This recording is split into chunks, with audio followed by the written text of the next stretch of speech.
Welcome back everyone to another tutorial. Today we're going to see the Fortnite mobile settings for Zero build. So the first thing is the HUD layout, which is very important. Go to settings, then touch and motion, and then HUD layout tool.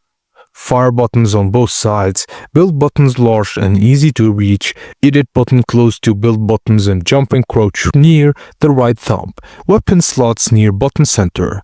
The fire buttons from 120 to 140%, build buttons from 110 to 130%, and edit button from 120%, then the jump button from 110 to 120%. Of course, turbo build is on and confirm edit on release is on.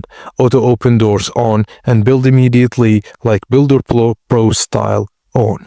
Place edit button near the right thumb and use the confirm edit on release to edit faster. Tap fire is on, dedicated fire button is on, and auto fire is off. Recommended for competitive play. And that's it guys, as simple as that. Thank you for watching, and please don't forget to like and subscribe for more tips and tricks like this.